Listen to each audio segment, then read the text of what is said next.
What's up, YouTube people? Shaggy the Writer coming here live from the dungeon. Hopefully my stream doesn't get interrupted too much, but it's pretty reliable down here usually. Shouts out Captain Lou Albino. I'm definitely going to have to add you here because we doing subs for subs. So sub to me, I will sub back. Um, I've shared this link with a whole bunch of other people.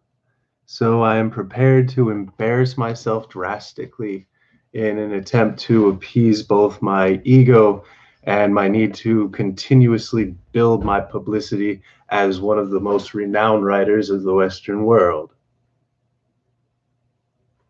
Okay, anyway, today we are reading Sherlock Holmes, A Study in Scarlet. Arthur Conan Doyle was born in 1850, so there is going to be a little bit of a language difference here, but that's kind of part of the fun of reading books from this era. As well as, there's going to be a lot of different elements that we might not be used to in different aspects of literature because it's really about the first, early crime drama usually without getting too heavy. So I've read quite a few of these. Today I'm going to go through with you guys and read the very first full-length Sherlock Holmes story, which is A Study in Scarlet. So Arthur Conan Doyle is, in fact, a Gemini, but I should have done this May 22nd. Anyway, so part one, being a reprint from the reminiscences of John H. Watson, MD, late of Army Medical Department. So yeah, that's another thing too. A lot of times popular media kind of depicts Watson as being like a virgin, and in these stories, he's always a chat. We're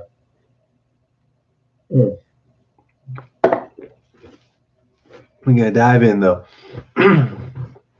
Chapter 1, Mr. Sherlock Holmes. I took my degree of Doctor of Medicine to the University of London and proceeded to Netley to go through the course prescribed for surgeons in the Army.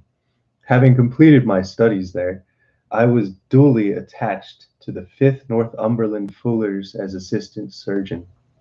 The regiment was stationed in India at the time, and before I could join it, the Second Afghan War had broken out. On landing at Bombay, I learned that my corps had advanced through the passes and was already deep in enemy country. I followed, however, with many other officers who were in the same situation as myself and succeeded in reaching Kandahar in safety, where I found my regiment and at once entered on my new duties. Campaign brought horrors, but honors and promotion to many. And for me, it was nothing but misfortune and disaster. I was removed from my brigade, attached to the Berkshires with whom I served at the fatal battle of Maiwand. There I was struck on the shoulder by a Giseli bullet, which shattered the bone and grazed the subclavian artery. I should have fallen into the hands of the murderous Ghazis had it not been for the devotion and courage shown by Murray, my orderly, who threw me across a pack horse and succeeded in bringing me safely to the British lines. Worn with pain and weak from the prolonged hardships which I had undergone, I was removed with a great train of wounded sufferers to the base hospital at Peshawar. Here I rallied and had already improved so far as to be able to walk about the wards and even bask a little on the veranda when I was struck down by an eccentric fever, that curse of our Indian possessions. For months my life was despaired of, and when at last I came to myself, became convalescent. I was so weak and emaciated that a medical board determined that not a day should be lost sending me back to England. I was dispatched accordingly in the troop ship Antares and landed a month later on Portsmouth jetty with my health irrevocably ruined. But with permission from a paternal government to spend the next 9 months in attempting to improve it. I had neither kith nor kin in England, and was therefore free as air, or as free as an income of 11 shillings and sixpence a day will permit a man to be. Under such circumstances, I naturally gravitated to London, that great cesspool into which all of the loungers and idlers of the empire are irresistibly drained. There I stayed for some time at a private hotel in the Strand, leading a comfortless, meaningless existence, and spending such money as I had considerably more freely than I ought to. So alarming did the state of my finances become that I soon realized I must either leave the metropolis and resuscitate somewhere in the country, or that I must make a complete alteration in my state of living. So, choosing the latter alternative, I began making up my mind to leave the hotel and take up quarters in some less pretentious and less expensive domicile. On the very day I come to this conclusion, I was standing at the Criterion bar when someone tapped me on the shoulder, and turning round, I recognized a young Stamford who had been dressed under me at Bart's.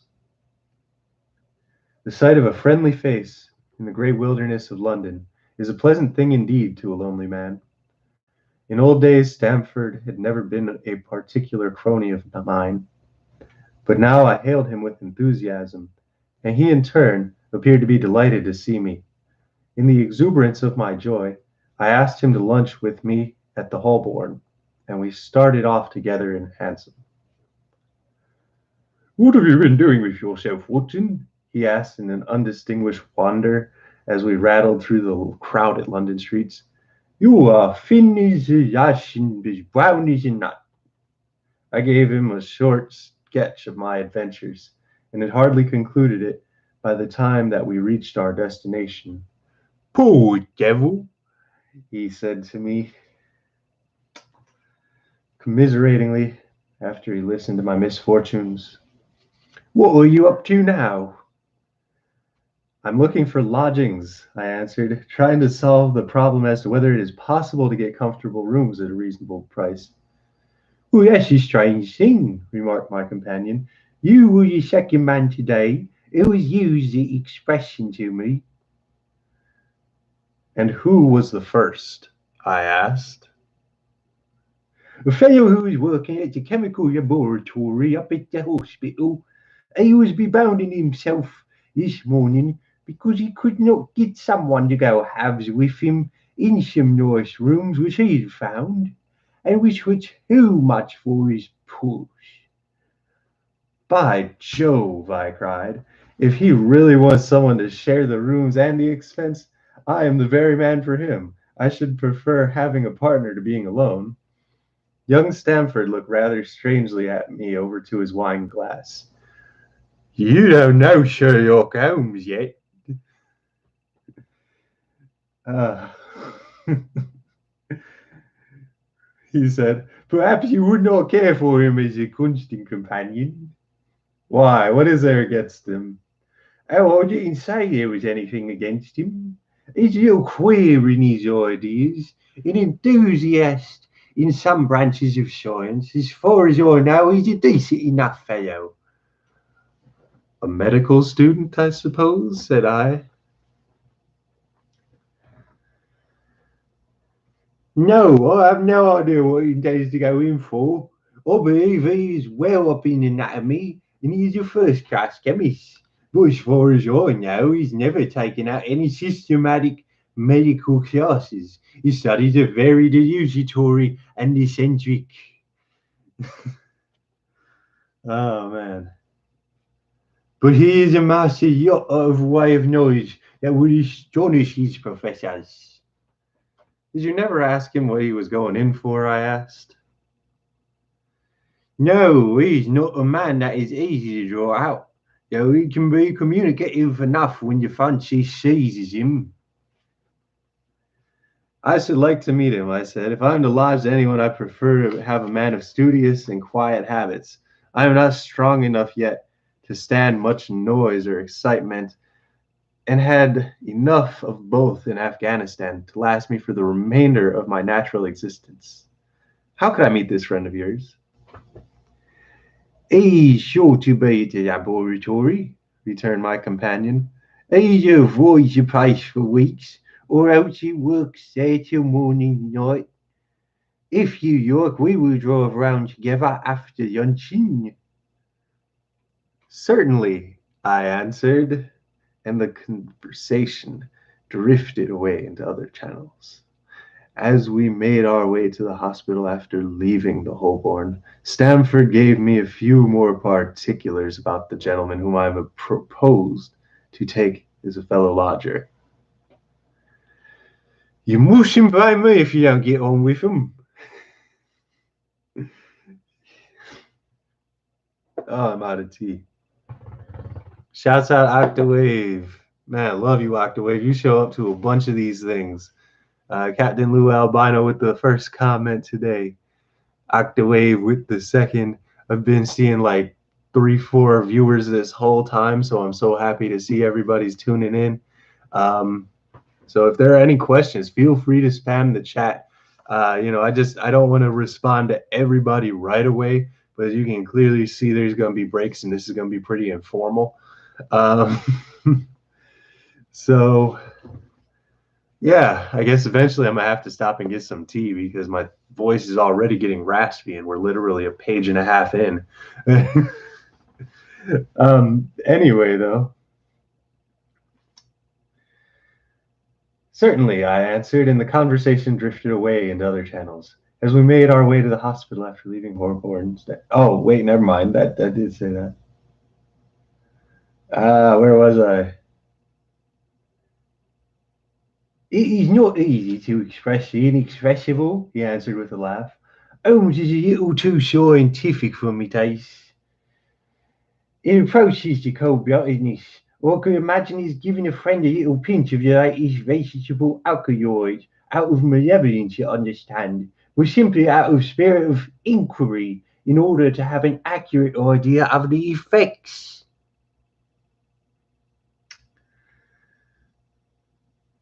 To do him justice, I think he would take it upon himself with the same readiness.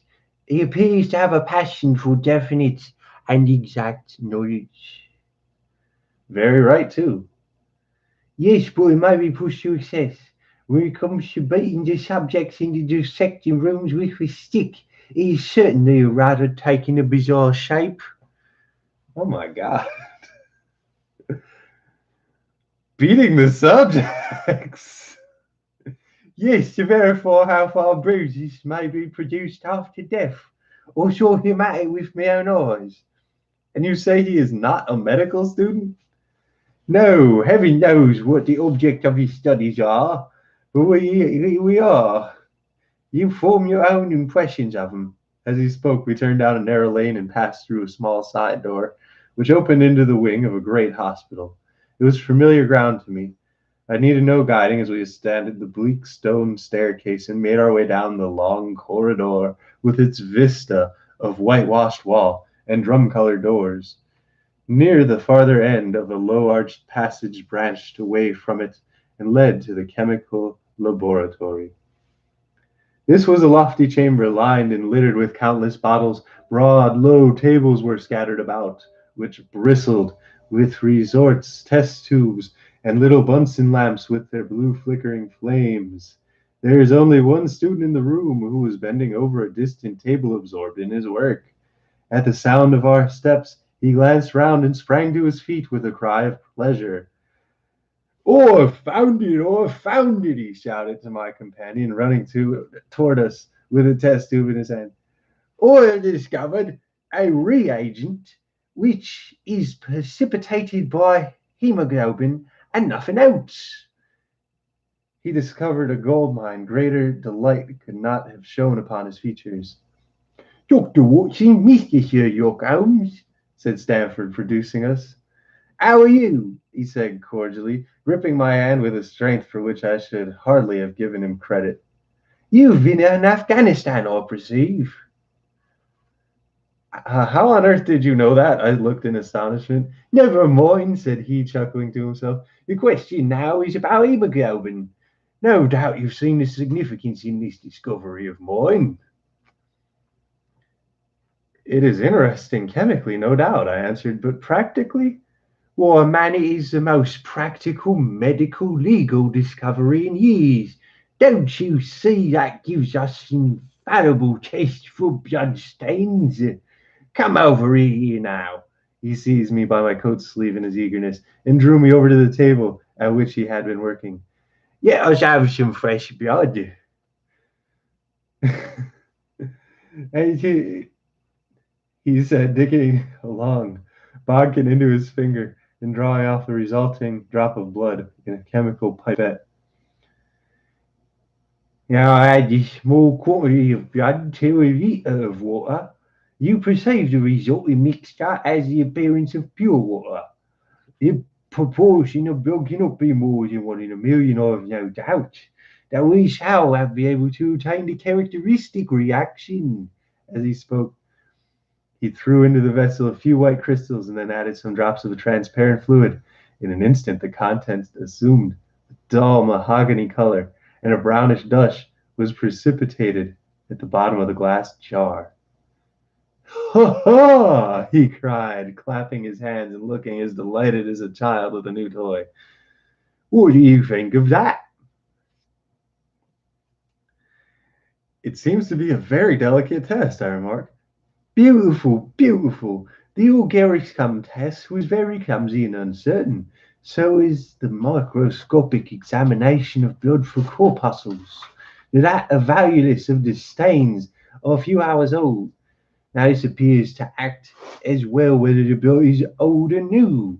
Had this test been invented, there are hundreds of men now walking the earth who would have long ago paid the penalty for their crimes.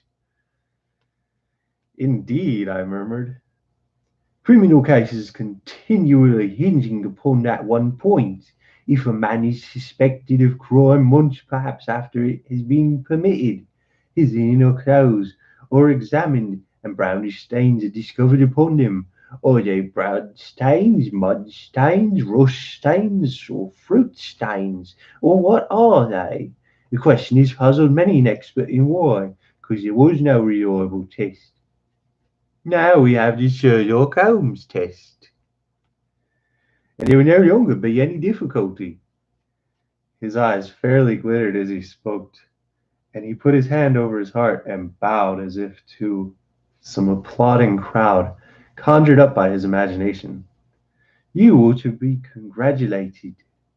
Oh, God, you ought to be congratulated, I remarked, considerably surprised at his enthusiasm. There was a case of von Bischoff at Frankfurt last year. He would certainly have been hung had this test been in existence. There was this Mason of Bradford and the notorious Mueller, and Lefebvre of Montpellier, and Sampson of New Orleans. I could name a score of cases in which it would have been decisive. You seem to be a walking calendar of crime. You seem to be a walking calendar of crime, said Stamford with a laugh. You might start a paper on those lines. Call it police news of the past. Very interesting read it might make, too, remarked Sherlock Holmes, sticking a small piece of plaster over the prick on his finger. You have to be careful, he continued, turning to me with a smile, for I dabble in poisons a good deal. He held out his hand as he spoke, and I noticed that it was all molted over with similar pieces of plaster and discolored with strong acids. We came here on business, said Stamford, sitting down on a high three-legged stool and pushing one another in my direction with his foot. My friend here wants to take your diggings, as you were complaining as you got no one to go halves with you, or thought I had better bring you two together. Sherlock Holmes seemed delighted at the idea of sharing rooms with me. Oh, I'll have my eye on a suite in Baker Street, he said, which will suit us down to the ground. You don't mind it's small. of tobacco, I hope. I always smoke chips myself, I answered. It's good enough. I generally have chemicals about and usually do experiments. Would that annoy you? By no means. Let me see, what are my other shortcomings? I get in the dumps at times, and I don't open my mouth for days on end. You must think I'm sulky when I do that. Just let me alone, and I'll soon be right. What have you to confess now? It's just as well for two fellows to know the worst of one another before they begin to live together. I laughed at this cross examination. I keep a bullpup, I said, and I object to Rose because my nerves are shaken, and I get up at all sorts of ungodly hours, and I am extremely lazy. I have another set of vices when I'm well, but those are the principal ones at present. Do you include violin playing in your category of rows? He asked anxiously. It depends on the player, I answered. A well played violin is a treat for the gods. A badly played one? Oh, that's all right, he cried with a merry laugh. I think we may consider this thing is settled. That is, if the rooms are agreeable to you. When shall we see them? Call for me here at noon tomorrow, and we'll go together and settle everything, he answered. All right, noon exactly, said I, shaking his hand. We left him working among the chemicals, and we walked together towards my hotel. By the way, I asked suddenly, stopping and turning around upon Stanford, does he deduce, how did he deduce that I come from Afghanistan? My companion smiled an enigmatic smile. That's just his little particularity, he said. A good many people have wanted to know how he finds things out. Oh, a mystery, is it? I cried, rubbing my hands. It's very piquant. I am much obliged to you for bringing us together. The proper study of mankind is man, you know. You must study him then, Stanford said, and he bade me goodbye. You'll find him a knotty problem, though. I'll wager he learns more about you than you about him. Good boy. Goodbye, I answered and strolled on to my hotel, considerably interested in my new acquaintance. Chapter 2, The Science of Deduction. Oh my goodness. Still see you guys tuning in. I love this. I'm going to share this one more time if you'll give me a sec, because this is very, very dope. I am having fun, and I hope y'all are having fun. Let me see. I wonder if I'm still logged in here.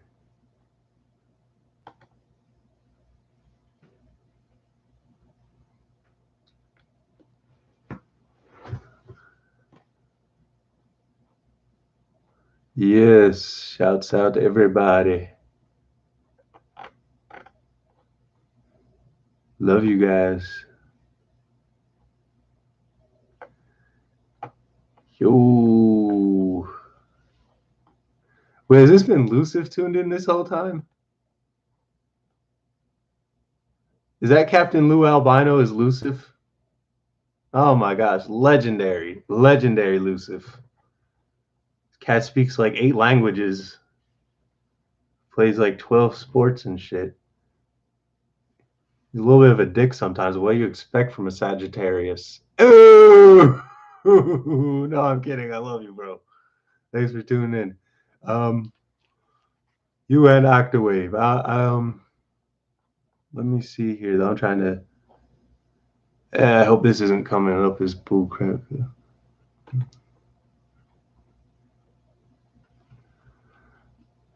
Oh man. Okay.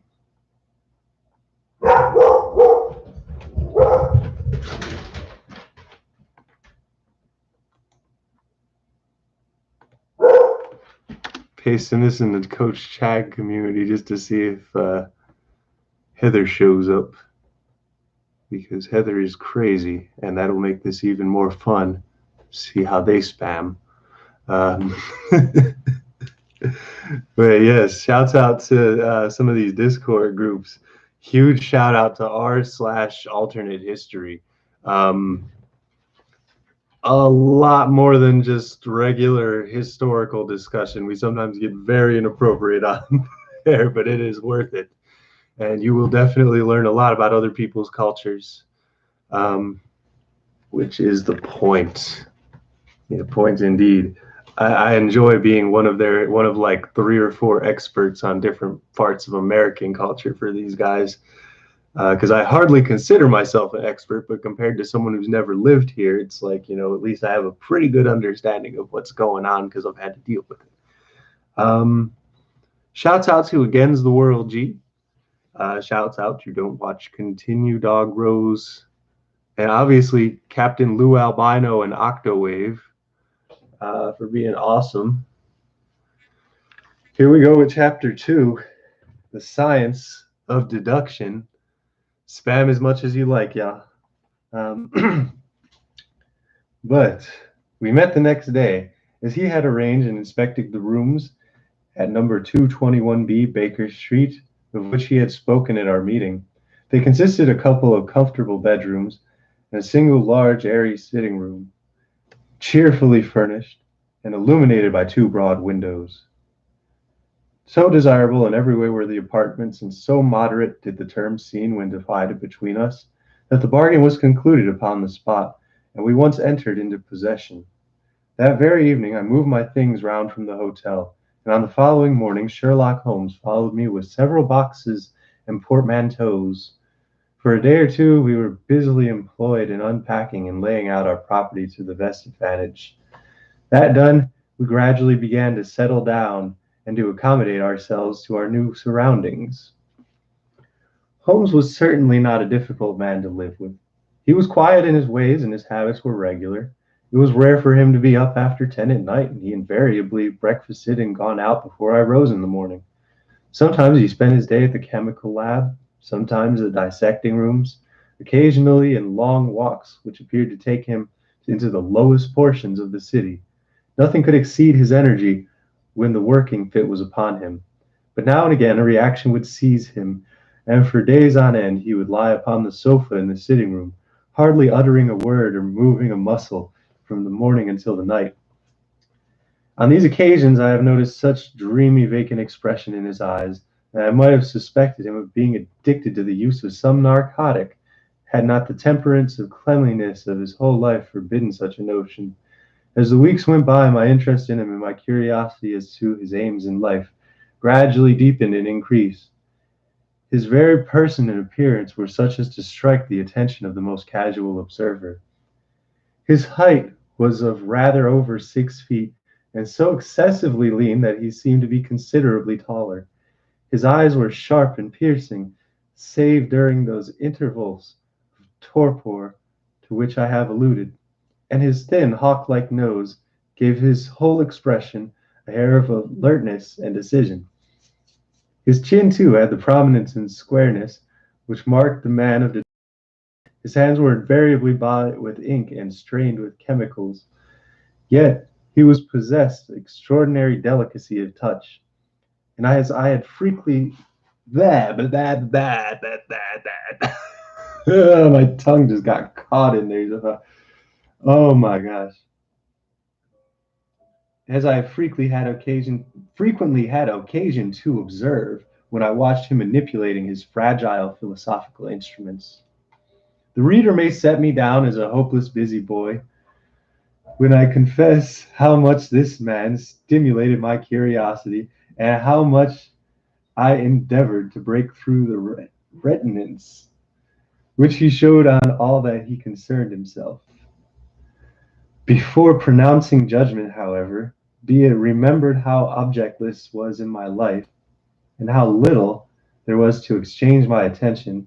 My health forbade me from venturing out unless the weather was exceptionally genial, and I had no friends who would call upon me and break the monotony of my daily existence. Under those circumstances, I eagerly hailed the little mystery which hung around my companion, and spent much of my time in endeavoring to unravel it. He was not studying medicine. He had himself, in reply to a question, confirmed Stanford's opinion upon that point. Neither did he appear to have pursued any course of reading which might fit him for a degree in science or any other recognized portal which would have given him an entrance into the learned world. Yet his zeal for certain studies was remarkable, and with eccentric limits his knowledge was so extraordinarily ample and minute that his observations have fairly astounded me. Surely no man would work so hard or attain such precise information unless he had some definite end in view. Desultory readers are seldom remarkable for the exactness of their learning. No man burdens his mind with small matters unless he has some very good reason for doing so. His ignorance was remarkable as his knowledge. Of contemporary literature, his philosophy and politics, he appeared to know next to nothing. Upon my quoting Thomas Carlyle, he inquired in the naivest way, who he might be and what he had done. My surprise reached a climax, however, when I found, incidentally, that he was ignorant of the Copernican theory and the composition of the solar system. Really? Wow. That any civilized human being in this 19th century should not have been aware that the Earth traveled around the sun appeared to me to be such an extraordinary fact that I could hardly realize it. You appear to be astonished, he said, smiling at my expression of surprise. Now that I do know it, I shall do my best to forget it. To forget it? You see, he explained, I consider a man's brain originally is like a little empty attic, and you have to stock it with furniture as you choose. A fool takes it all the lumber and every sort he comes across, so that's useful. Get crowded out, or at best jumbled up with a lot of other things. So he has difficulty in laying his hands upon it. Now, a skillful workman is very careful indeed as to what he takes into his brain attic. Oh my God. He will have nothing but the tools which may help him in doing his work. But of these, he has a large assortment, and all in the most perfect order. It is a mistake to think that that little room has elastic walls and can distend to any extent. Despair upon it, there comes a time for every edition of knowledge you must forget something that you knew before. It is of the highest importance, therefore, that you not have some useless facts elbowing out the useful ones. But the solar system, I protested.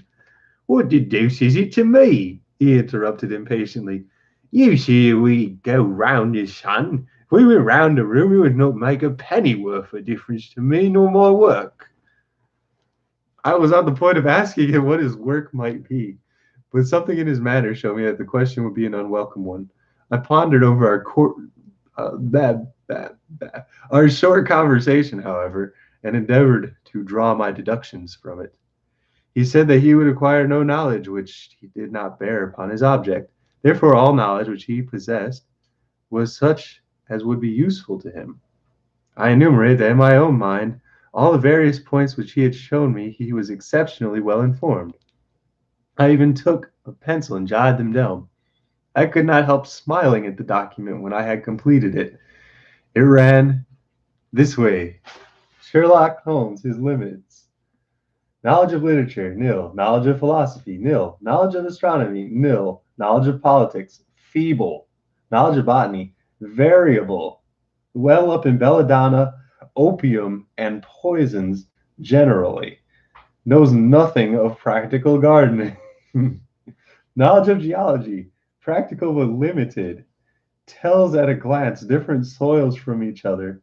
After walks, has shown me splashes upon his trousers and told me by their color inconsistently what part of London he had received them. Knowledge of chemistry profound. Knowledge of anatomy accurate but unsystematic. Knowledge of sensational literature immense. He appears to know every detail of every horror book perpetuated in the century. Plays the violin well. Is an expert single stick player, boxer, and swordsman. Has practical knowledge of British law. When I got so far in my list, I threw it into the fire in despair. If I could only find what the fellow is driving at by reconciling all these accomplishments and discovering a calling which needs them all, I said to myself, I may as well give up the attempt at once. I see that I have alluded above to his powers upon the violin, that these were very remarkable, but as eccentric as all other accomplishments. He can play pieces and difficult pieces I know well, because at my request he has played me some of Mendelssohn's Lieder and other favorites. When left to himself, however, he would seldom produce any music or attempt any recognized air. Leaning back in his armchair of the evening, he would close his eyes and scrape carelessly at the fiddle which was thrown across his knee. Sometimes the chords were sonorous and melancholy, other times they were fantastic and cheerful. Clearly they reflected the thoughts which possessed him, but whether the music aided those thoughts or whether the playing was simply a result of whim or fancy was more than I could determine. I might have rebelled against those exasperating solos had it not been that he usually terminated them by playing in quick succession a whole series of my favorite airs as a slight compensation for the trial upon my patience. During the first week or so we had no callers, and I had begun to think that my companion was a friendless man as I was myself. Presently, however, I found that he had many acquaintances, and those in and most different classes of society. There was one little sallow, rat-faced, dark-eyed fellow who was introduced to me as Mr. Lestrade, and who came 3 or 4 times in a single week. One morning a young girl called fashionably dressed and stayed for half an hour or more. That same afternoon brought a gray-headed, seedy visitor, looking like a Jew peddler, who appeared to me to be much excited, and who was closely followed by a slipshod elderly woman. On another occasion, an old white-haired gentleman had an interview with my companion, and on another, the railway porter in his velveteen uniforms. When any of these nondescript individuals put in an appearance, Sherlock Holmes used to beg for the use of the sitting room, and I would retire to my bedroom. He always apologized to me for putting me to this inconvenience. I have to use this room as a place of business, he said. Oh my God. Or I have to use this room as a place of business, he said. And to this little inconvenience, or I have to use this, and these people are my clients. Oh my God. I really need some more tea, y'all. I'm barely hanging in. One love. Um, ah. Again, I had an opportunity of asking him a point blank question, and again, my delicacy perceived me from forcing another man to confide in me. I had imagined at the time that he had some strong reason for not alluding to it, but he had soon dispelled my idea by coming round to the subject of his own accord. It was upon the 4th of March, as I have good reason to remember, that I rose somewhat earlier than usual and found that Sherlock Holmes had not yet finished his breakfast. The landlady had become so accustomed to my late habits that the place had not been laid nor the coffee prepared. With the unreasonably petulance of mankind, I rang the bell and gave curt intimation that I was ready. Then I picked up a magazine from the table and attempted to while away the time with it while my companion munched silently on his toast. One of the articles had a pencil mark at the heading, and I naturally began to run my eyes through it. Its somewhat ambitious title was The Book of Life, and it attempted to show how much an observant man might learn by an accurate and systematic examination of all that came in his way. It struck me as being a remarkable mixture of shrewdness and absurdity. The reasoning was close and intense, but the deductions appeared to me to be a bit far-fetched and exaggerated. The writer claimed to be there. I'm dying here. Love y'all. The writer claimed by monetary expression, a twitch of a muscle or a glance of an eye to fathom a man's most inner thoughts. Deceit, according to him, was an impossibility in the case of one trained in observation and analysis. His conclusions were infallible, as so many propositions of Euclid. So startling would his results appear to that uninitiated, that until they learned the process by which he had arrived at them, they might well consider him a necromancer. From a drop of water, said the writer, a logician could infer the possibility of an Atlantic or a Niagara without having seen or heard of one or the other. So life is a great chain, the nature of which is known whenever we are shown a single link of it. Like all others, the science of deduction and analysis is one which can only be acquired by long and patient study, nor is life long enough to allow any mortal to attain the highest possible perfection in it. Before turning those moral and mental aspects of the matter which present the greatest difficulties, let the inquirer begin by mastering more elementary problems. Let him, on meeting fellow mortal, learn at the glance to distinguish the history of man. In the trade or profession which he belongs, puerile as such an exercise may seem, it sharpens the faculties of observations and teaches one where to look and what to look for. By a man's fingernails, by his coat sleeve, by his boots, by his trouser knees, by the calicites of his forefingers and thumb, by his expression, by his shirt cuffs, by each of these things a man's calling is plainly revealed, that all united should fail to enlighten the competent inquirer in any case is almost inconceivable. Ineffable twaddle, I cried, slapping the magazine on the table. I've never read such rubbish in my life. What is it? Asked Sherlock Holmes. Why, this article, I said, pointing it with my egg spoon as I sat down to my breakfast. I see that you have read it since you've marked it. I don't deny that it is smartly written. It irritates me, though. It is evidently a theory of some armchair lounger who evolves all these neat little paradoxes of seclusion in his own study. It is not practical. I should like to see him clap down on a third-class carriage in the underground and ask to give the trades of all his fellow travelers. I would lay 1,000 to 1 against him. You use your money, said Holmes. Remarkably calmly. As for the article, I wrote it myself. You? Yes, I have a turning both observation and deduction, the theories for which I have expressed there, and which appear to you to be so chimerical, are really extremely practical. So practical that I depend upon them for my bread and cheese. And how? I asked involuntarily. Well, you'll have a trade of my own. I suppose I am the only one in the world. I am a consulting detective, if you can understand what that is. Here in London, we have lots of government detectives and lots of private ones. When these fellows are at fault, they come to me, and I manage to put them on the right scent. They lay all the evidence before me, and I am generally able, by the help of my knowledge, by the history of crime, to set them straight. There is a strong family resemblance about misdeeds, and if you have all the details of 1,000 at your finger ends, it is odd if you can't unravel the 1,001st.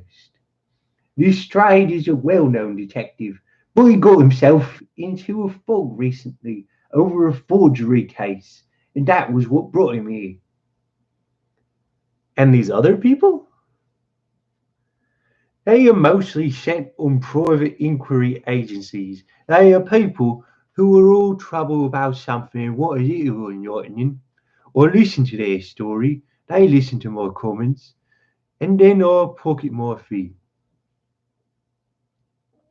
But do you mean to say, I said, that without leaving your room, you can unravel some knots for which other men can make nothing of, although they have seen every detail of it themselves?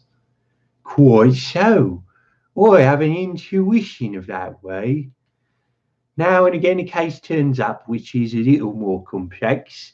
I have to bustle about and see things with my own eyes. You see, I have a lot of special knowledge which I apply to the problem, which facilitates matters wonderfully. Those rules of deduction laid down in that article which aroused your scorn are invaluable to me in practical work. Observation with me is second nature. You appeared to be surprised when I told you on our first meeting that you had come from Afghanistan. You were told, no doubt. Nothing of the sort. I knew you came from Afghanistan. From the long habit, train of thoughts ran so swiftly through my mind that I arrived to a conclusion without being conscious of the immediate steps. There were such steps, however. The train of reasoning ran, he is a gentleman of the medical type, but with the air of a military man. Period doctor then. He just came from the tropics, as his face is dark, and that's not necessarily the natural tint of his skin, for his wrists are fair. He's undergone hardship and sickness, as his haggard face says clearly. His left arm has been injured. He holds it in a stiff and unnatural manner. Where in the tropics could an English army doctor have seen much hardship and gotten his arm wounded? Clearly in Afghanistan. The whole train of thought did not occupy a second. Then I remarked you came from Afghanistan, and you were astonished. It was simple enough as you explained it, I said, smiling. You remind me of Edgar Allan Poe's Dupin. I had no idea that such individuals existed outside of stories. Sherlock Holmes rose and lit his pipe. No doubt you think that you are complimenting me, comparing me to Dupin, he observed. Now, in my opinion, Dupin was a very inferior fellow. His trick of breaking in on his friend's Dutch were an apropos remark. A quarter of an hour's silence is really showy and superficial. He had some analytical genius, no doubt, but he was in no means such a phenomenon as Poe appeared to imagine. Have you read Gavro's works? I asked. Does Lecoq up to your idea for a detective? Sherlock Holmes sniffed sardonically. The cock was a miserable bunga, he said in an angry voice. He only had one thing to recommend him, and that was his energy. The book made me positively ill. The question was how to identify an unknown prisoner. I could have done it in 24 hours. The cook took 6 months or so.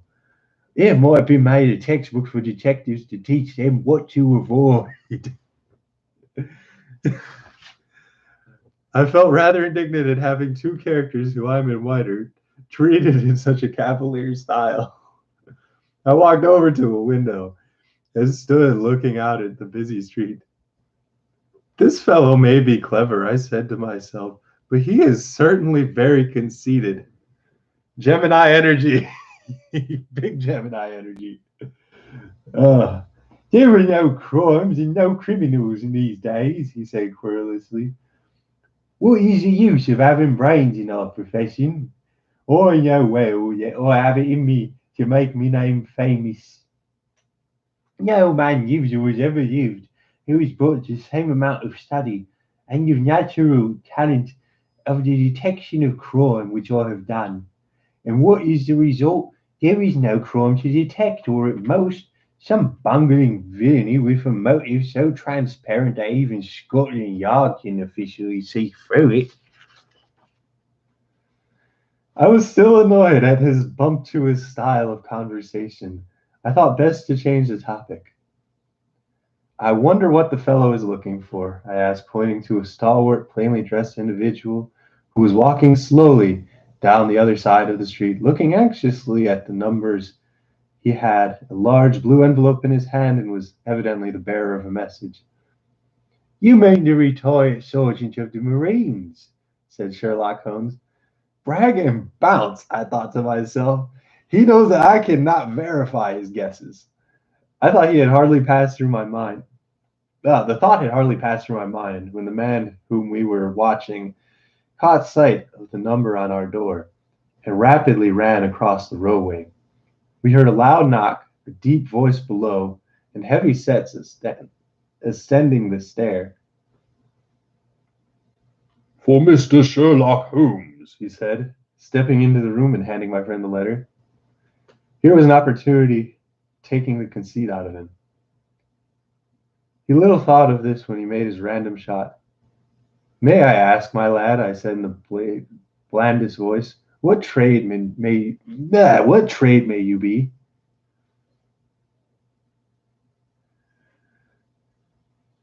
Commissionaire, sir, he said gruffly. Uniform away for repairs.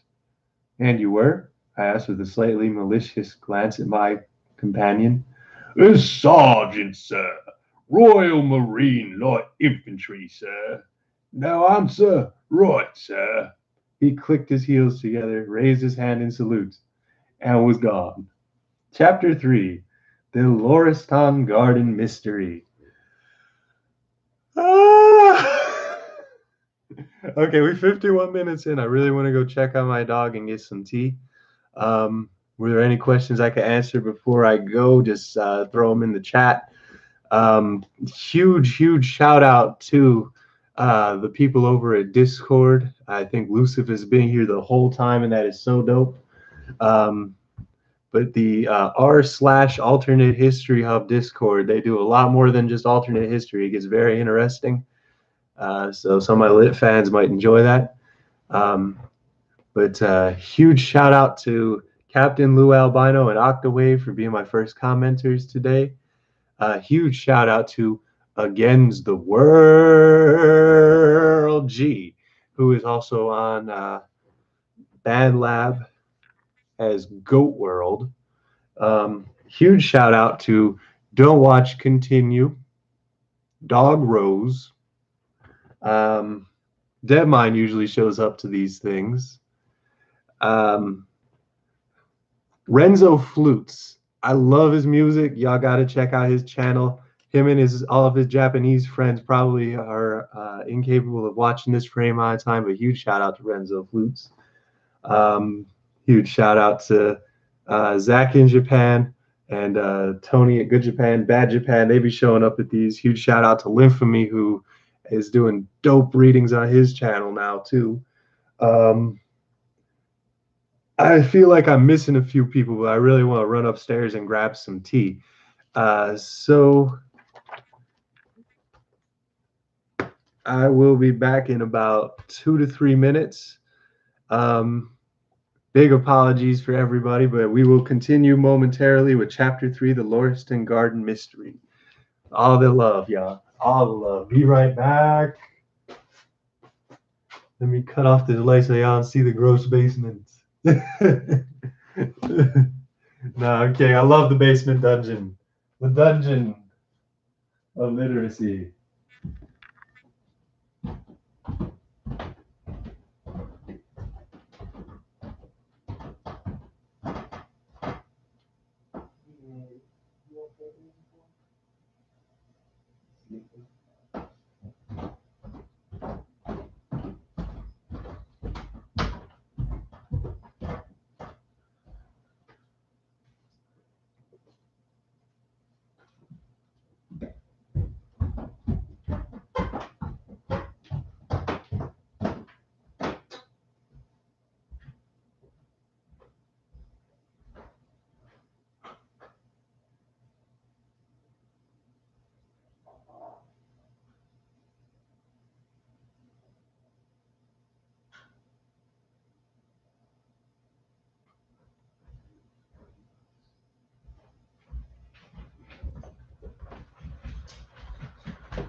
downstairs. It's hard for Howl or say something if you need me. I love you. You say you could pop. I'm glad you feel a little better.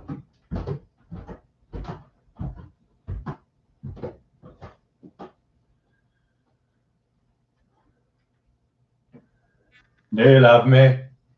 Are you playing your love games with me? I just want to know because I need your love a lot. Come on, Greg, please give me some space. Come on, Greg, get out of my way. Come on, Greg.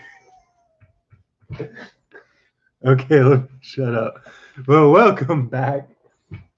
Sorry for the break. This is going to hit the spot in about 5 minutes. So, really needed that. Dogs didn't really need out, though. But we'll check on them momentarily. Once again, huge shout out to everybody who's showing up today. Sub to me, I will sub back. We are on chapter 3, the Lauriston Garden Mystery.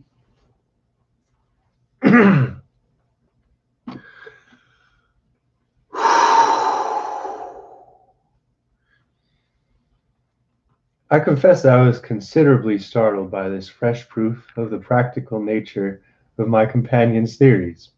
My respect for his powers of analysis increased wondrously. There still remains some lurking suspicion in my mind, however, that the whole thing was a prearranged episode intended to dazzle me, though what earthly object could he have in taking me in was past my comprehension. When I looked at him, he had finished reading the note, and his eyes assumed a vacant, lackluster expression which showed mental abstraction. How in the world did you deduce that? I asked. Deduce what? He said petulantly. Why, he was a retired sergeant of Marines. I have no time for trifles, he answered brusquely, then with a smile. Excuse me, rudeness. You broke the thread of my thoughts, but perhaps it is as well. So you actually were not able to see the man was a sergeant of Marines? No, indeed. It is easier to know it than to explain why I know it. If you were asked to prove that 2 and 2 made 4, you might find some difficulty, and yet you are quite sure of the fact.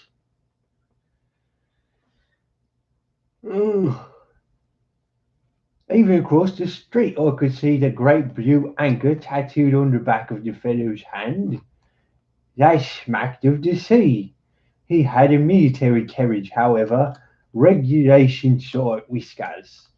There we have the Marine. He was a man with some amount of self-importance and a certain air of command.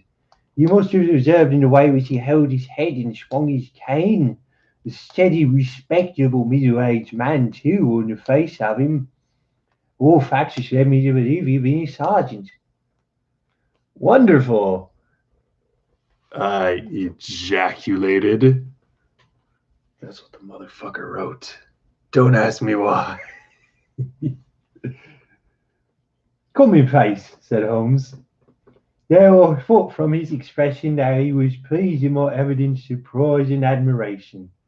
I said just now that there were no criminals. It appears that I am wrong. Look at this. He threw me over the note which the commissaire had brought. Why? I cried as I cast my eye over it. This is terrible. It does seem to be a little out of the common, he remarked calmly. Would you mind reading it aloud? This is the letter which I read to him. Dear Mr. Sherlock Holmes, there has been a bad business during the night at 3 Lauriston Gardens off Brixton Road. Our man on the beat saw a light there about 2 in the morning, and as the house was an empty one, suspected that something was amiss. He found the door open, and in the front room, which is bare of furniture, discovered the body of a gentleman well dressed and having cards in his pocket bearing the name Enoch J. Dribbler, Cleveland, Ohio, USA. There had been no robbery nor any evidence as to how the man met his death. There are marks of blood in the room, but there is no wound upon his person. We are at a loss as to how he came into the empty house. Indeed, the whole affair is a puzzler. If you can come around the house at any time before 12, you will find me there. I have left everything in status quo until I hear from you. If you are unable to come, I shall give you fuller details and would esteem it a great kindness if you would favor me with your opinions. Yours faithfully, Tobias Gregson. Gregson is the smartest of the Scotland yarders, my friend remarked. He and Lestrade are the pick of the bad lot. They're both quick and energetic, but conventional, shockingly so. They have their nerves on one another too. They are as jealous as a pair of professional beauties. There will come some fun over this case if they are both put on the scent. I was amazed at the calm way in which he rippled on. Surely there is not a moment to be lost, I cried. I shall go on and order you a cab. I'm not sure whether I shall go. I'm most incurably lazy devil that ever stood in shoe leather. That is, when the fit is on me, for I can be spry enough at times. Why, it is just such a chance as you have been longing for. My dear fellow, what does it matter to me? Supposing I unravel the whole matter, you may be sure that Gregson, Lestrade and Co. will pocket all of your credit. That comes with being an unofficial personage. But he begs of you to help him. What the hell, Octaway? I don't know. I'm assuming that's good. But yeah, sheep and candles, dope. That just got me weak. Yes, he knows I am his superior and acknowledges it to me, but will cut his tongue out before he would own it to any third person. However, we may well go and have a work. Or I shall work on it on my own hook. We may have a laugh at them and have nothing else. Come on. He hustled on his overcoat and bustled about in a way that showed an energetic fit had superseded the apathetic one. Get your hat, He said, "You wish me to come?" yes, if you have nothing better to do. A minute later, we were both in a hansom driving furiously for Brixton Road. It was a foggy, cloudy morning, and a dull-colored veil hung over the housetops, looking like the reflection of mud-colored streets beneath. My companion was in the best spirits and prated away about Cremona field fiddles and the difference between a Stradivarius and an Amati. As for myself, I was silent, for the dull weather and the melancholy business upon which we engaged depressed my spirits. You don't seem to give much thought to the matter at hand, I said at last, interrupting Holmes' musical dequisition. I have to answer the phone. Hello.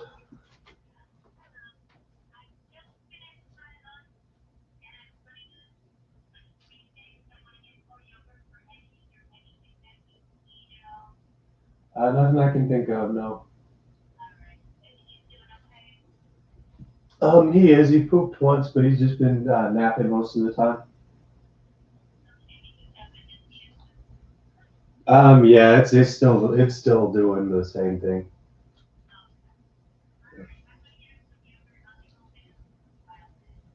All right, I love you. I'll see you here in a bit.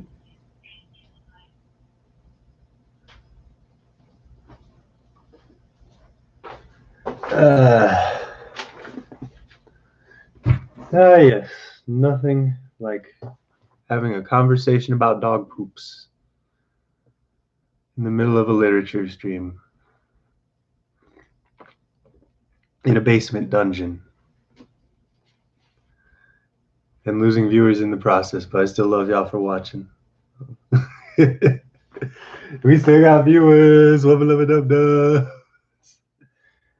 Oh man! Shouts out to the Discords, the Coach Chad Discord. I think I sent a link over there, so we might get a couple people from there. The r/alternate history hub. I keep plugging them. I'm gonna keep plugging them. They're awesome. Um, oh man, let me get back into this before I get way too off track again. Oh boy. You don't seem to give much thought to the matter in hand, I said at last, interrupting Holmes' musical disquisition. No data yet, he answered. It is a capital mistake to theorize before you have all the evidence. It biases the judgment. You'll soon have your data, I remarked, pointing with my finger. This is Brixton Road, and that is the house, if I'm not very much mistaken. So it is. Stop, driver, stop. We were still 100 yards or so from it, but he insisted on our alighting, and we finished our journey on foot. Number 3 Lauriston Gardens wore an ill-omened and mandatory look. It was one of 4 which stood back some little way from the street, 2 being occupied and 2 empty. The latter looked out with 3 tiers of vacant melancholy windows, which were blank and dreary, save here and there a "To Let" card had developed like a cataract upon the bleared panes. Small gardens, sprinkled over with scattered eruption of sickly plants, separated each of these houses from the street, and was traversed by a narrow pathway, yellowish in color, and consisting apparently of a mixture of clay and gravel. The whole place was very sloppy from the rain, which had fallen through the night. The garden was bounded by a 3-foot brick wall, with a fringe of wood rails on the top, and against this wall was leaning a stalwart police constable, surrounded by a small knot of loafers, who craned their necks and strained their eyes in vain of hope of catching some glimpse of the proceedings within. I had imagined that Sherlock Holmes would at once have hurried into the house and have plunged into a study of the mystery. Nothing appeared to be further from his intention. With an air of nonchalance which, under the circumstances, seemed to me to border upon affection, he lounged up and down the pavement and gazed vacantly at the ground, the sky, and opposite houses, and the line of railings. Having finished his scrutiny, he proceeded slowly down the path, or rather down the fringe of grass which flanked the path, keeping his eyes riveted on the ground. Twice he was stopped, and only once I saw him smile, and heard him utter an exclamation of satisfaction. There were many marks of footsteps on the wet, clayey soil, but the police had been coming and going over it. I was unable to see how my companion could hope to learn anything from it. Still, I had such extraordinary evidence of the quickness of perceptive faculties that I had no doubt he could see a great deal which was hidden from me. At the door of the house we were met by a tall, white-faced, flaxen-haired man with a notebook in his hand, who rushed forward and wrung my companion's hand with effusion. "It is indeed kind of you to come," he said. "I have had everything left untouched." "Except that," my friend answered, pointing at the pathway. "It's a herd of buffaloes in pasture young. They're not a great mess. No doubt, however, you had drawn your own conclusions, Gregson, before you permitted this." Gregson's gonna be Southern now. Fuck it. We're doing that. I'm not even gonna try to decipher what Octawave just said either. Because no. I hope none of that is accurate. There we go.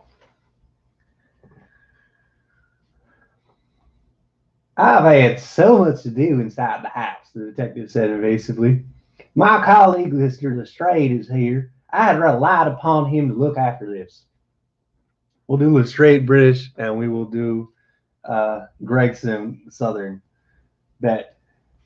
So Holmes glanced at me and raised his eyebrows sardonically. With two such men as yourself and a stranger upon the ground here, there will not be much for your party to find out.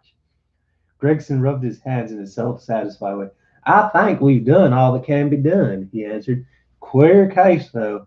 I know you had your taste for such things. You do not come here in a cab, Asked Sherlock Holmes. no, sir. Nor you strayed, No, sir. yet I go and look at the room. With which non... Let me get some tea. My throat is killing me. But, when was Rick Sanchez on Family Guy? Oh, God. I'm losing my mind. I'm losing my mind in the process of trying to read you people a book. It's literature, damn it.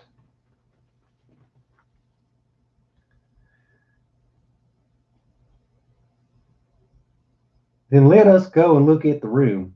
With which inconsequent remark he strode into the house. Oh, then yet let's go and look at the room. With which inconsequent remark he strode into the house, followed by Gregson, whose features expressed his astonishment.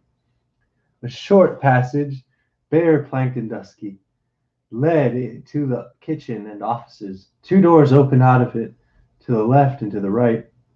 One of these had obviously been closed for many weeks. The other belonged to the dining room, which was the apartment in which the mysterious affair had occurred. Holmes walked in, and I followed him with that subdued feeling at my heart which the presence of death inspires. It was a larger, square room, looking all the larger from the absence of all furniture. A vulgar, flaring paper adorned the walls, but it was blotched in places with mildew here and there where great strips had become detached and hung down, exposing yellow plaster beneath. Opposite the door was a showy fireplace, surmounted by a mantelpiece of imitation white marble. On one corner this was stuck a stump of red wax candle. The solitary window was so dirty that the light was hazy and uncertain, giving a dull gray tinge to everything, which was intensified by the thick layer of dust which coated the whole apartment. All these details I observed afterwards. At present my attention was centered upon a single grim, motionless figure, which lay stretched on the boards with vacant, sightless eyes, staring up at the discolored ceiling. It was that of a man about 43 or 44 years of age, middle-sized, broad-shouldered, and crisp, curling black hair, and a short, stubbly beard. He was dressed in a heavy broadcloth frock coat and waistcoat with light-colored trousers and immaculate collar and cuffs. A top hat, well bushed and trim, was placed upon the floor beside him. His hands were clenched and his arms thrown aboard, while his lower limbs were interlocked, as though his death struggle had been a grievous one. On his rigid face there stood an expression of horror, and, as it seemed to me, of hatred such as I had never seen upon human figures. This malignant and terrible contortion, combined with a low forehead, blunt nose, and pugnacious jaw, gave the dead man a singularly simious and ape-like appearance, which was increased by his writhing, unnatural posture. I have seen death in many forms, but never has it appeared to me more fearsome aspect than in that dark, grimy apartment which looked out on one of the main arteries of suburban London. Lestrade, lean and ferret-like as ever, was standing by the doorway which grew and greeted my companion self. "This will make a stir, sir," he remarked. "It beats anything I've seen, and I'm no chicken." "There is no clue," said Gregson. "None at all," chimed in Lestrade. Sherlock Holmes approached the body and, kneeling down, examined it intently. "Are you sure that there is no wound?" he said, pointing to numerous gouts and splashes of blood which lay around. "Positive!" cried both detectives. "Then of course this blood belongs to a second individual, presumably the murderer, if the murder has been committed. It reminds me of the circumstances attendant on the death of James Van Jansen in Utrecht in the year 34. Do you remember the case, Gregson? No, sir. Read it up, you really should. There is nothing new under the sun. It has all been done before. As he spoke, his nimble fingers were flying here and there and everywhere, feeling, pressing, unbuttoning, examining, while his eyes wore the same faraway expression which I have already remarked upon. So swiftly was the examination made that one would hardly have guessed the minuteness with which it was concluded. Finally, he sniffed the dead man's lips, and then glanced at the soles of his patent leather boots. He has not been moved at all, He asked. no more than necessary for the purpose of our examination. You can take him to the mortuary now. There's nothing more to be done, Sherlock Holmes said. Gregson had a stretcher and four men in hand. At his call, they entered the room, and the stranger was lifted and carried out. They raised him. A ring tinkled down and rolled across the floor. Lestrade grabbed it up and stared with mystified eyes. There's been a woman here, he cried. It's a woman's wedding ring. He held it out. He spoke upon the palm of his hand. We all gathered round him and gazed at it. There could be no doubt that the plain circle of gold had once adorned the finger of a bride. This complicates matters, said Gregson. Heaven knows they were complicated enough before. You're sure it doesn't simplify them, said Holmes. There's nothing to be learned by staring at it. What did you find in these buckets? We have it all here, said Gregson, pointing to a litter of objects upon one of the bottom steps of the stairs. Gold watch, number 97163 by Barrett of London. Gold Albert chain, very heavy and solid. Gold ring with Masonic device. Gold pin. Bulldog's head with rubies as eyes. Russian leather card case with cards of Enoch J. Dribber of Cleveland, corresponding with the EJD upon the linen. No purse but loose money to the extent of £17 13. Pocket edition of Bocarco's Decameron with the name Joseph Strigerson on the flyleaf. 2 liters, one addressed to E.J. Drebber and one Joseph Stangerson. And what address? American Exchange Strand to be left till called for. They're both from Goon Steamship Company and refer to the selling of their boats in Liverpool. It's clear that this unfortunate man was about to return to New York. Have you made any inquiries as to this man, Staggerson? I did it once, sir, said Gregson. I have I've had advertisements sent to all the newspapers, and one of my men has gone to the American Exchange, but he has not returned yet. Have you sent to Cleveland? We telegraphed this morning. How did you word your inquiries?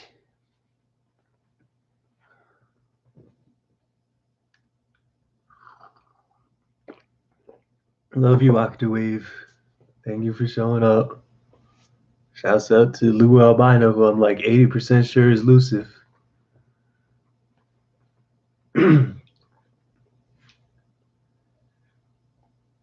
We simply detailed the circumstances and said that we should be glad of any information which could help us. You did not ask for particulars on any point which appeared to you to be crucial. I asked about Staggerson. Nothing else. There is no circumstance on which this whole case appears to hinge. Will you not telegraph again? I've said all I have to say, said Gregson in an offended voice. Sherlock Holmes chuckled to himself and appeared to be about to make some remark when Lestrade, who had been in the room while they were holding this conversation in the hall, reappeared upon the scene, rubbing his hands in a pompous and self-satisfied manner. Mr. Gregson, he said, I have just made a discovery of the highest importance, and one which would have been overlooked had I not made a careful examination of the walls. The little man's eyes sparkled as he spoke, and he was evidently in a state of suppressed exultation at having scored a point against his colleague. "Come here," he said, brustling back into the room, the atmosphere which felt clear since the removal of the ghastly inmate. "Now stand there." He struck a match on his boot and held it up against the wall. "Look at that," he said triumphantly. I have remarked that the paper had fallen away in parts. In this particular corner of the room, a large piece had peeled off, leaving a yellow square of coarse plastering.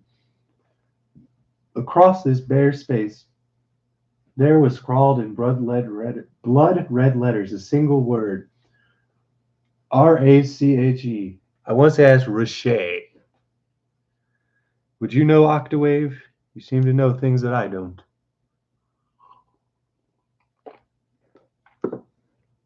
Ah.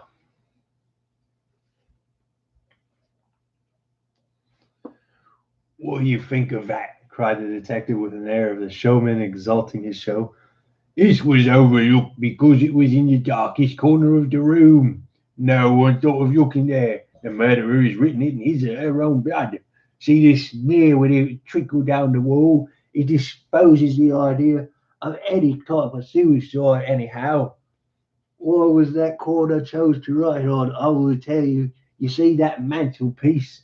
The candle was lit at the time, and if it was lit in this corner, would be the brightest instead of the darkest portion of the wall." "And what does that mean that you found it?" asked Gregson in a depreciatory voice. "Why, it means that the writer was going to put the female name Rachel, who was disturbed before she or he had the time to finish. You mark my words, when this case comes to be cleared up, you will find a woman named Rachel that has something to do with it. It's all very well for you to laugh, Mr. Holmes. You may be very smart and clever, but the old hound is best when all is said and done."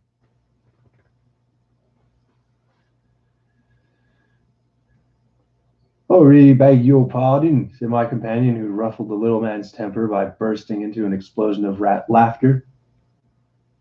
"You certainly have the credit of being the first of us to find out. As you say, it bears every mark of having been written by the other participants in last night's mystery. I've not had the time to examine this room yet, but with your permission I shall do so now." As he spoke, he whipped a tape measure and large round magnifying glass from his pocket. With these two implements he trotted noiselessly about the room, sometimes stopping, occasionally kneeling, once lying flat on his face. So engrossed was he with his occupation that he appeared to have forgotten about our presence, for he chattered away with himself under his breath the whole time, keeping a running fire of exclamations, groans, whistles, and little cries suggestive of encouragement and hope. As I watched him, I was irresistibly reminded of a pure-blooded, well-trained foxhound as it dashes backward and forward through the covert, whining in its eagerness until it comes across the lost scent. For 20 minutes or more he continued his researches, measuring with the most exact care the distance between marks, which were entirely invisible to me, and occasionally applying his tape to the walls, which were equally incomprehensible manner. In one place he gathered up very carefully a little pile of gray dust from the floor, and packed it away in an envelope. Finally he examined with his glass the word upon the wall, going over every letter of it with the most minute exactness. This done, he appeared to be satisfied, for he replaced his tape and his glass in his pocket. "They say that genius is an infinite capacity for taking pains," he remarked with a smile. "It's a very, very bad definition, but it does apply quite well to detective work." Gregson and Lestrade had watched the maneuvers of their amateur companion with considerable curiosity and some contempt. They inevitably failed to appreciate the fact, which I had begun to realize, that Sherlock Holmes' smallest actions were all directed towards some definite and practical end.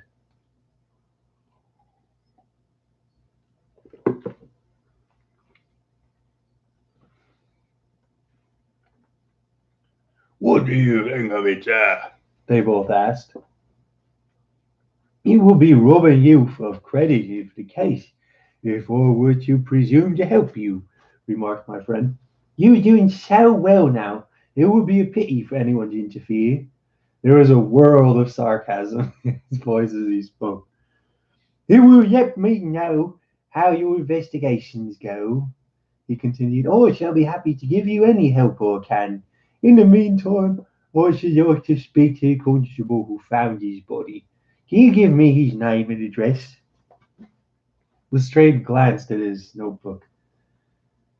John Rance, he said, he's off duty now. If you find him at 46 Audley Court, Kennington Park Gate. Holmes took note of the address. Come on, young doctor, we shall go and look him up. I'll tell you one thing which may help you in the case, He continued, turning to the two detectives.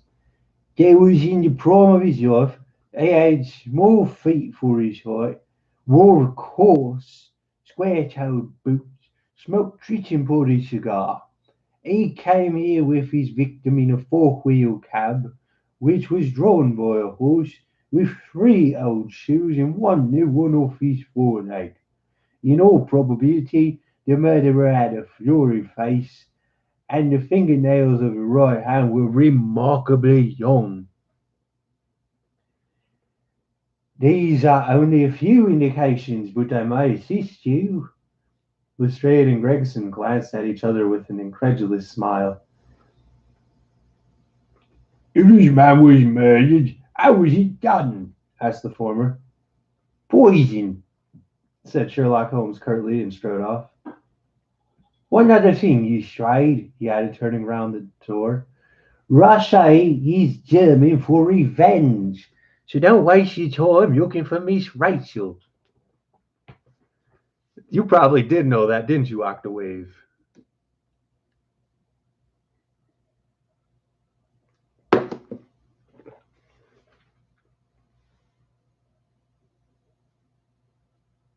Within the Parthian shot, he walked away, leaving the two rivals open-mouthed before him. Oh my goodness, there's chapter 3. Let's see. We're on chapter 4 now. What John Rance had to tell. So it's 5, 6, 7. Okay, we got 7 chapters to this thing. Thank you all so much for tuning in. This has been a load of fun to me.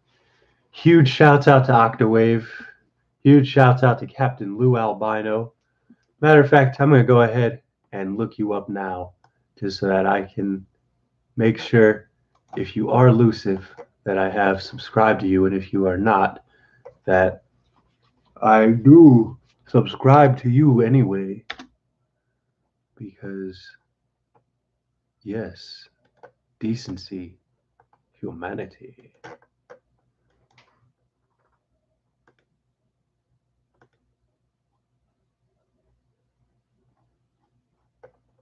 Oh man, let me put on some filters.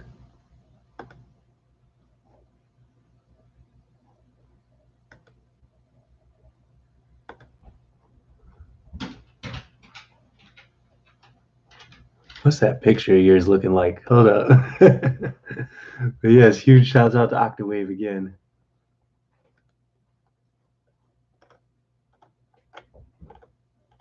God, there's so many things that are coming up for Captain Lou Albino that are not.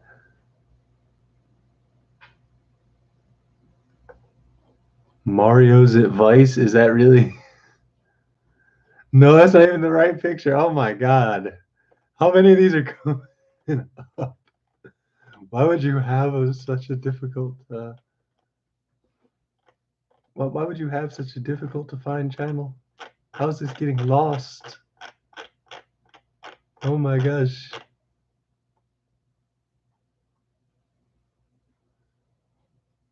I can't even tell if this is you or not. So sub to me, and I will sub back. Oh yes, Trash Panda. I've already subbed to Trash Panda, but he's subbed to me now too. So awesome sauceums. Good to see you doing it big. Um, Real quick before we dive back into it, I'm just gonna go ahead and say that it's just so awesome to be here today.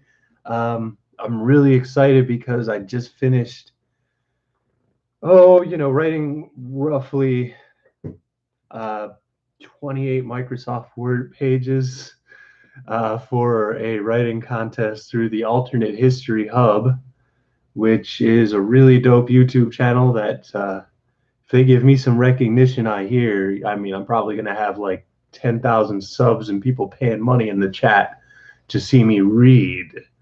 So, cheers to that.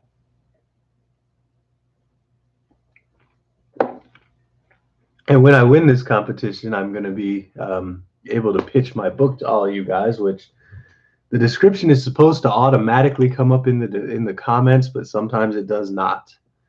So, yeah, we'll figure it out eventually. Oh my gosh, my hair is just insane today. The weather is kind of terrible today, so I'm trying not to fall asleep on everybody. But I think we're gonna do one more chapter. Huge shouts out to the usual YouTube gang, Octawave, Against the World, G Dog Rose Dead Mind, uh, Don't Watch Continue, um, Pythagoras, Renzo Flutes, uh, Zach in Japan, Lifamy, who has a huge channel and actually came to a couple of these. Just all these people you should sub to, all of them. Oh, Wimsu, which is kind of related to the Alternate History Hub because the guy's brother does it and he's hilarious. Uh, there's so many YouTube people to shout out. It's kind of difficult. I'd shout out Markiplier if I ever even had like 10 seconds of his time. But the man is probably worth like $40 million and has like 0 seconds of time. So trying to get like you, Marky Moo. Oh, God. So I guess we're going to do one more chapter and make this a two-parter. Or should I do the whole 7 chapters today? You can vote in the comments. Shouts out to the r/alternate history hub Discord. Shouts out to the Alternate History Hub channel for the awesome contest. We love you, Cody. Cancerian Crab Gang. We're going to be reading a lot of books in July. I'm telling you that. So better get used to reading again. Oh, man.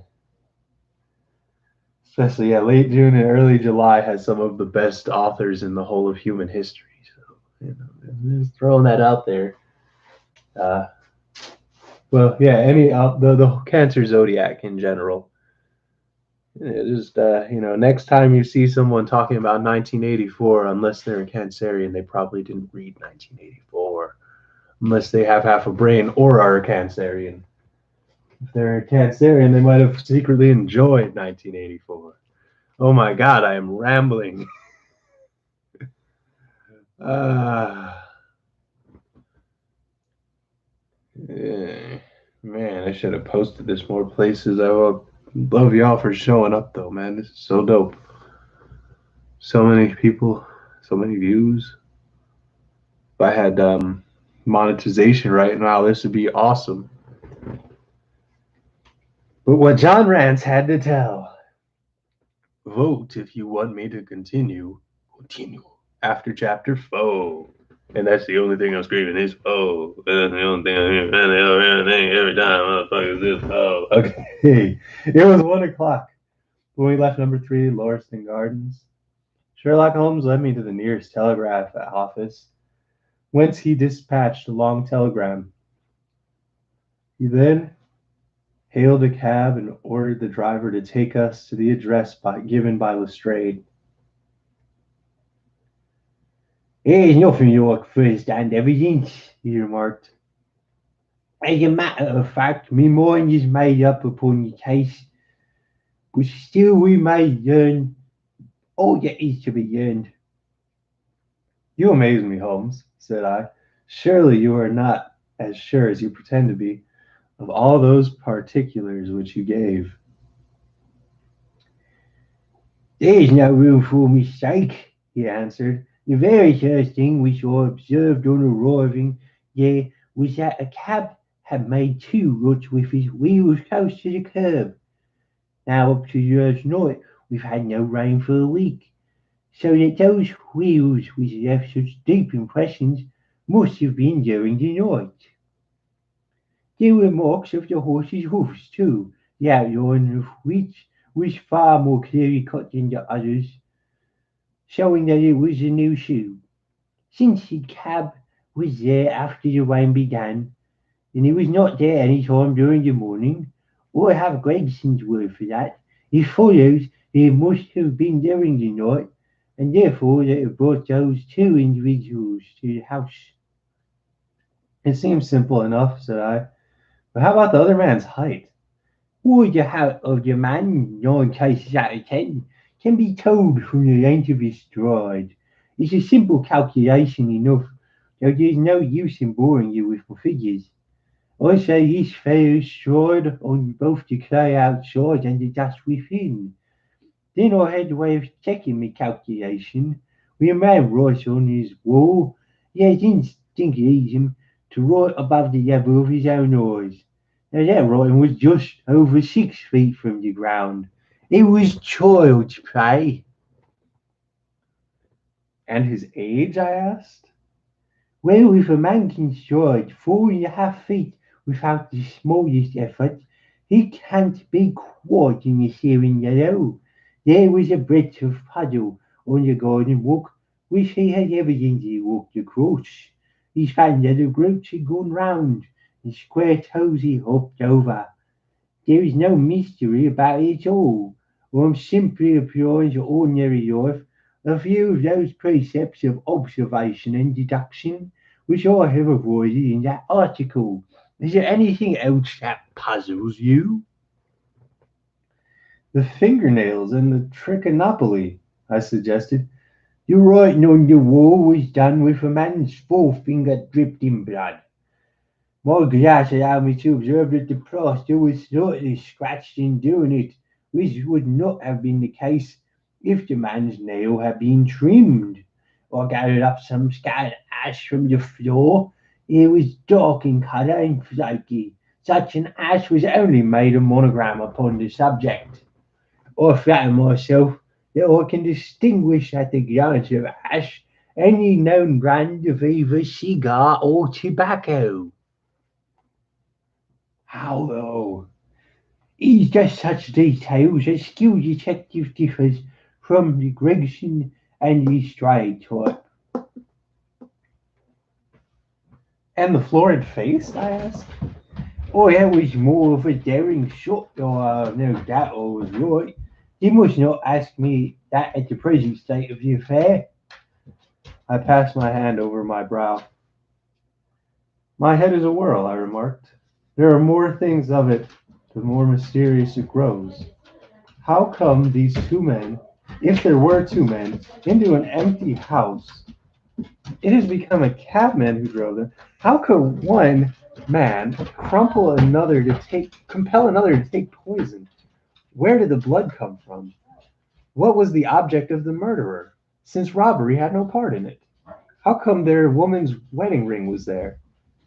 Above all, why should the second man write up the German word "rache" before decamping? I confess that I cannot see any possible way of reconciling all these facts. My companion smiled approvingly. You sum up the difficulties of the situation sufficiently well. There is much that is still obscure, though I have quite made up my mind about the main facts. As to a poor Lestrade's discovery, it was simply a blind intended to put the police upon the wrong track. by suggesting socialism in secret societies. It was not done by a German. The A, if you notice, was printed somewhat after the German fashion. Now, a real German invariably prints the Latin character, so that we may safely say that this was not written by one, but a clumsy imitator who overdid his part will simply refuse to divert inquiry into a wrong channel. I'm not going to tell you much more of the case, Doctor.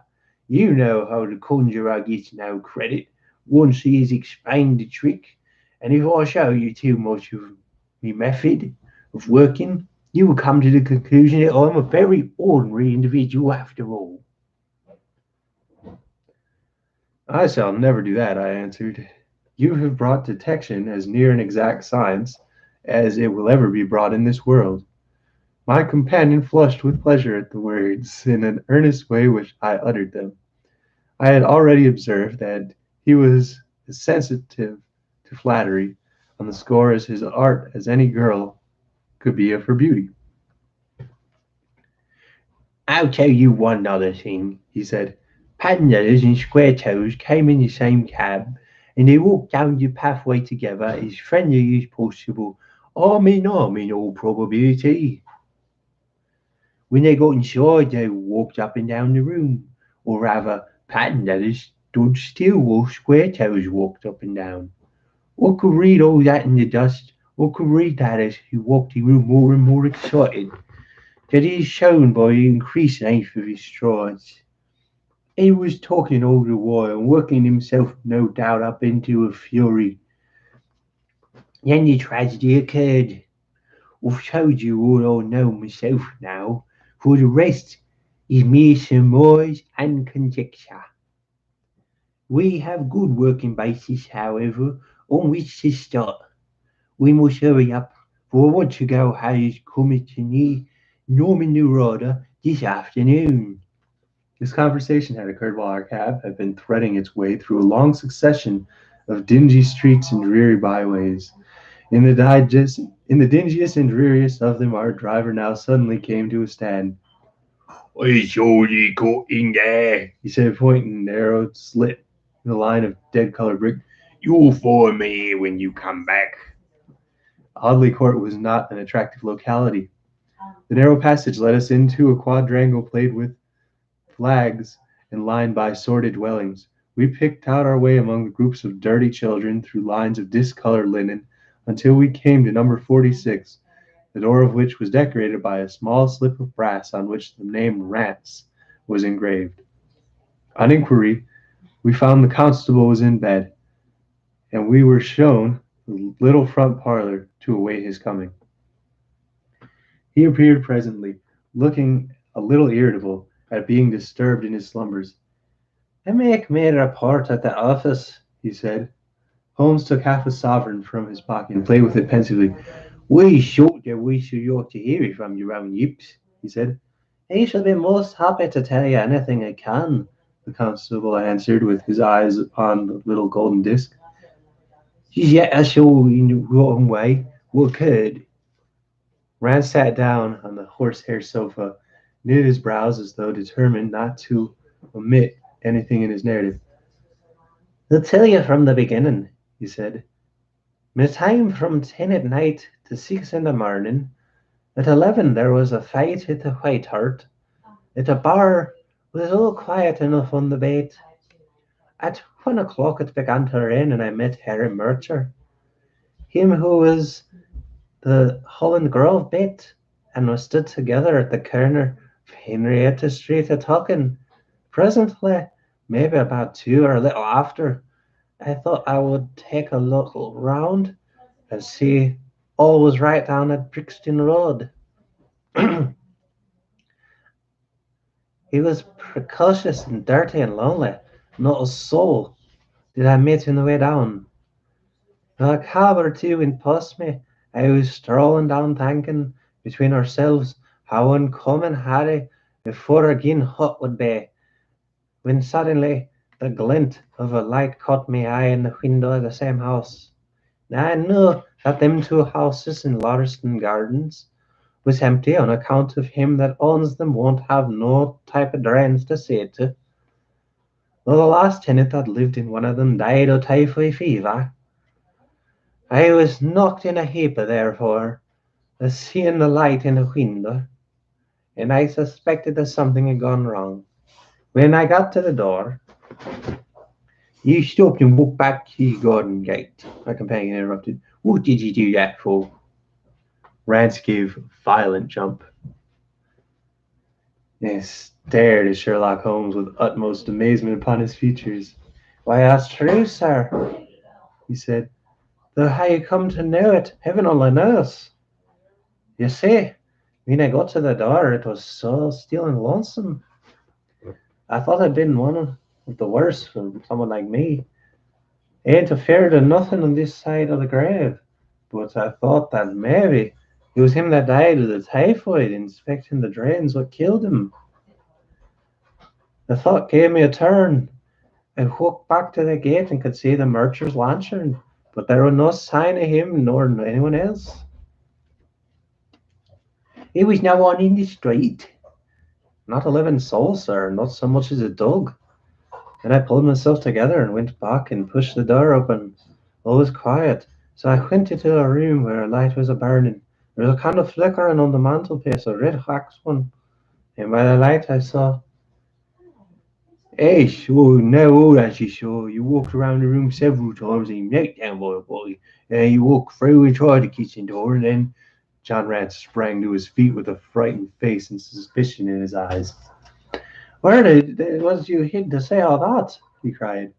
It seems you know it was a great deal more than you should.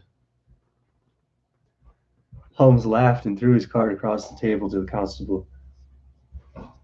Give me just a sec to drink some tea. Shouts out Octawave. Yeah, good.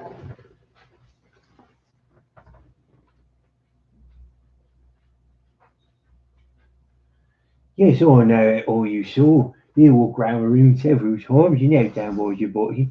Then you walked through and tried the kitchen door, and then. John Rance sprang to his feet with a frightened face and suspicion in his eyes. Where was you hid to say all that? He cried. Seems to me that you knows a great deal more than you should. Holmes laughed and threw his card across the table to his constable.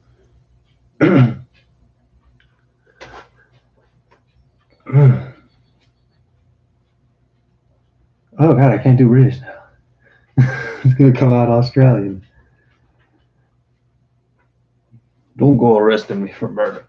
Oh God. Oh God. I keep getting tripped up at don't go arresting me for murder. I can't do it in English. Can't do it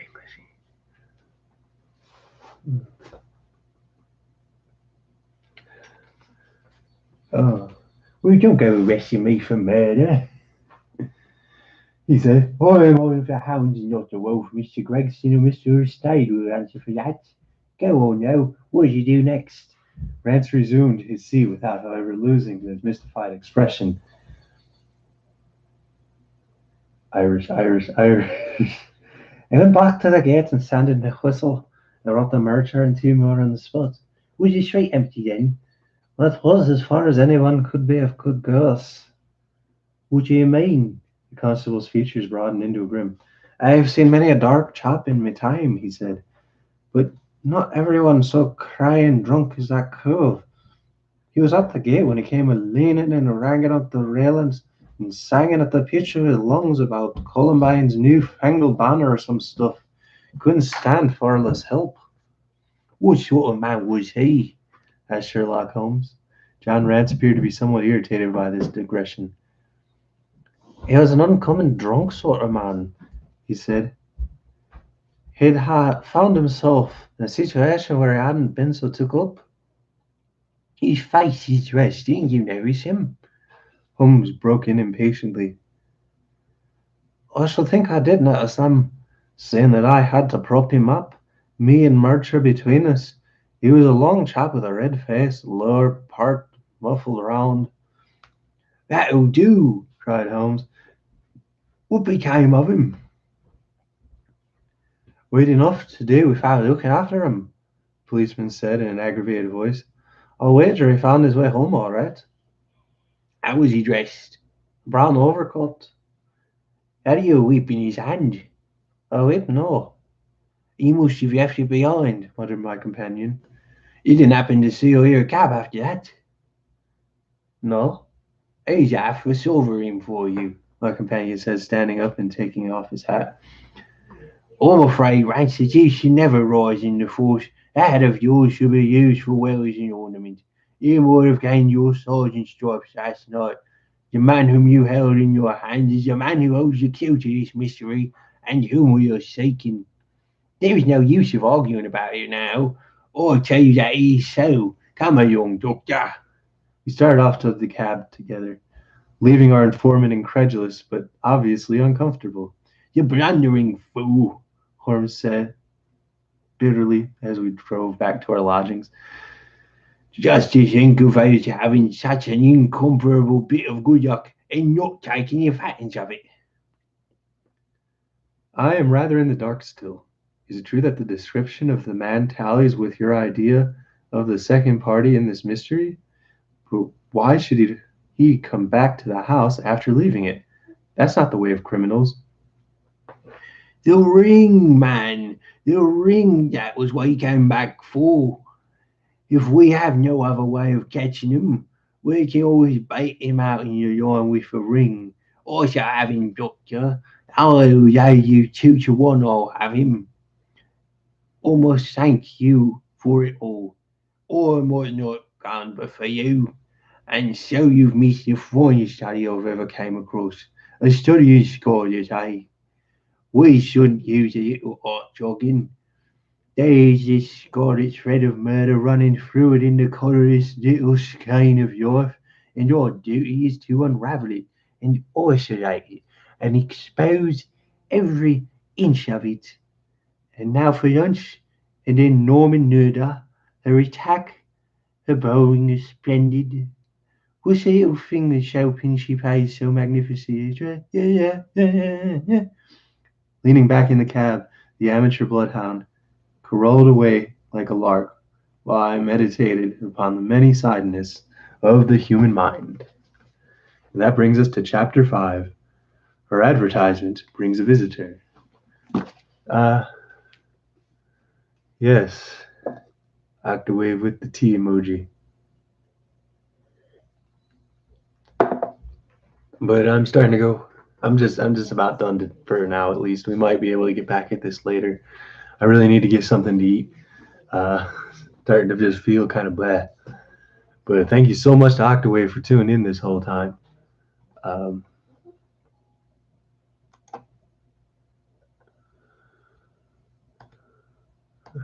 Hope y'all are doing great today. One last time, I'd like to give a shout out to a few different people. Shouts out to the r/alternate history of Discord. Shouts out to the Coach Chad Discord. Shouts out to Against the World. Gee, don't watch, continue. Dead Mind Dog Rose. Huge, all kinds of love to Octawave. Huge, bigly, Gemini season. Arthur Conan Doyle, Sherlock Holmes. We'll be back at it later. Look out for that alternate history hub video because I'm guaranteeing y'all I'm going to be placing pretty high. So, one love, full faith, NFA, gang. One love. Peace.